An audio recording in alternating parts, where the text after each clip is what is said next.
Genesis? Genesis comes from a Hebrew word. It's pronounced reshit, and it just means beginning. Now, there's a lot of stories from the book of Genesis, and it's easy just to pull out a specific story and try to tell you what it might mean.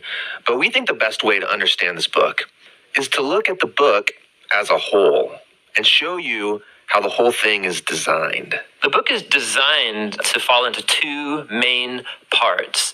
You have chapters 1 through 11, which is telling the story of God and the whole world.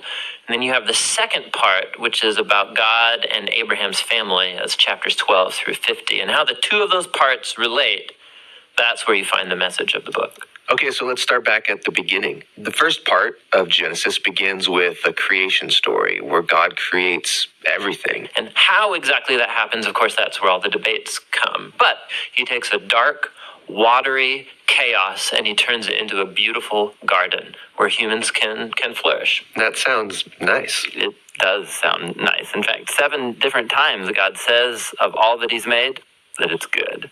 And this is where we meet the first human characters in the Bible, Adam and Eve. They're both individual characters, but they're also representative. Adam is the Hebrew word for humanity, and Eve is the Hebrew word for life. And God creates them in his image. In other words, humanity reflects, or is meant to reflect, the creativity, the goodness, and character of the Creator out into the world that he's made. And they're supposed to reproduce and make cultures and neighborhoods and art and gardens and everything else. But he gives them a moral choice about how they're going to go about building this world. And this is what the tree of the knowledge of good and evil is all about. And he tells them, don't eat of the fruit of this tree or you will die. What's that all about? So up till now, God has been the one defining and providing what is good. And so God is the one with the knowledge of good and evil. But now this tree represents a choice. Will the humans trust God's definition of good and evil? Or are they going to seize the opportunity and define good and evil for themselves? And Adam and Eve eat the fruit. This is the core biblical explanation for that concept of sin, that desire to call the shots myself. It's the inward turn of the human heart to do what's good for me and my tribe, even if it's at the expense of you and your tribe.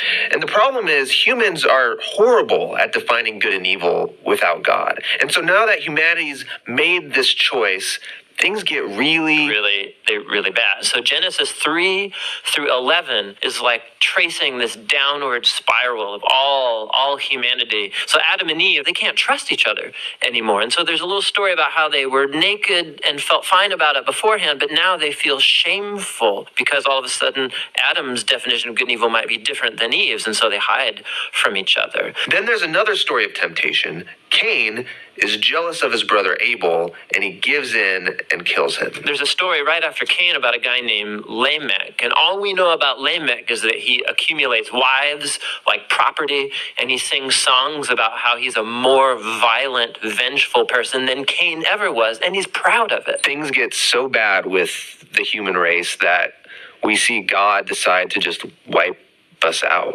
Yeah, we typically think of the flood story as about God being angry, but it actually begins with God's sadness and grief about the state of his world. And so out of his passion to preserve the goodness of his world, he washes it clean with the flood. But there's a glimmer of hope. He chooses Noah and his whole family, and he saves them on this boat. Yeah, don't forget about the animals. Right, and the animals.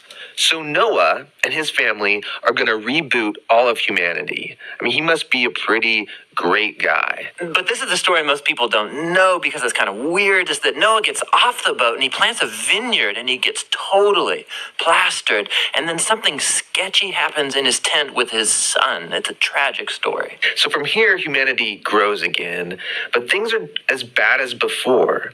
And the last story is the famous story of the Tower of Babel. And in this story, you have all of the nations uniting together to use this new technology they have, the brick.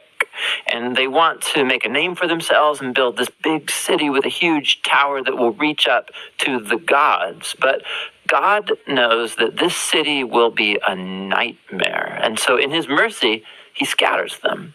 And all of these stories, they're underlining the same basic idea. When humans seize autonomy from God, when they define good and evil for themselves, it results in a world of tragedy and death. And this leaves you wondering, is there any hope for humanity? Yes, yeah, there is. It's the very next story that answers that question. It's the beginning of God's mission to rescue and restore his world.